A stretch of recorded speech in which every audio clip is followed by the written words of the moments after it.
All right, students, this is a brief review about what we are going to be doing for the Four Freedoms essay and the overall kind of purpose and structure of this essay that you're writing.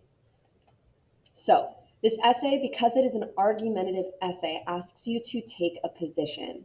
So, a question is posed in which you need to take a very clear stance. And according to the prompt and how we've started the semester, the question is, what is the most essential freedom to a civilized society? And again, you have to pick one of the freedoms from freedom from fear, freedom from want, freedom of religion, or freedom of speech. Which one do you believe is the most essential to a civilized society? So that is your stance, which means that you need to, throughout the entire essay, argue why that one is the most essential. And you have to do that with sound reasoning. And we've talked about ethos and logos, but I'll show you how that directly applies to your writing.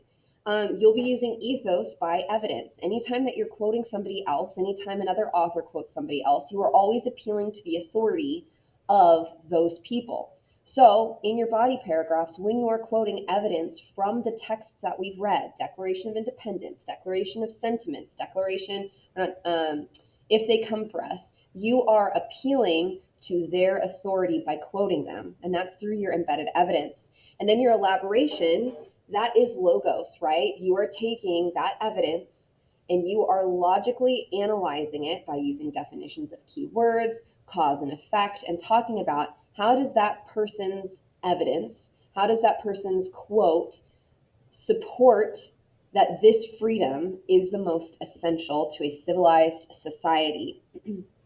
Now, what's different about an argumentative essay, and I don't know if you've done this yet, is that not only do you have to argue your freedom, but you need to present a counter argument or somebody who would counter what you say. So if you're saying that freedom of speech is the most essential, you have one body paragraph about that, and then your second body paragraph is the first half is about, hey, I say that freedom of speech is the most essential. However, somebody else could argue that freedom from fear is.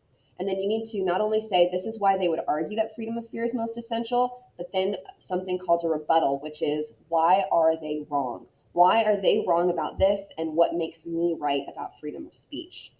Um, so again, if you can see, the structure is, you've got your introduction paragraph, you've got your body paragraph, which is your argument, why freedom of speech is the most essential. You're presenting the counter argument. This is what other people would say, and this is why they're wrong. And then you have the conclusion.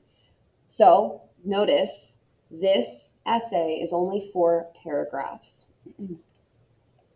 So again, we're just going to go through the structure of the essay real quick, and you'll have an outline next week that we're working on. But you have your introduction paragraph, which is very familiar to what you guys know already. We've been doing this since freshman year. You have to hook the reader in, you got to transition, and you got to make your thesis statement, which is your argument. You then have an entire paragraph to talk about your argument and why you're correct using 2 quotes, as well as your elaboration. And then you present the counter argument. So again, if you notice, and I talked about this on the last slide, but if you notice, you're presenting the counter argument. You're going to give the evidence that the opposing view would give. You're going to elaborate why they believe that, and then you're going to provide a rebuttal. And you're going to say, however, although they believe this, this is why they're wrong. And then you're going to have one more piece of embedded evidence for your argument. And again, how that quote proves you're right and the counter opinion is wrong. And then you'll conclude it. You'll review the main points, and then you'll end it with a so what, why should we care? So again, this is the overview of our essay and kind of what an argumentative essay looks like.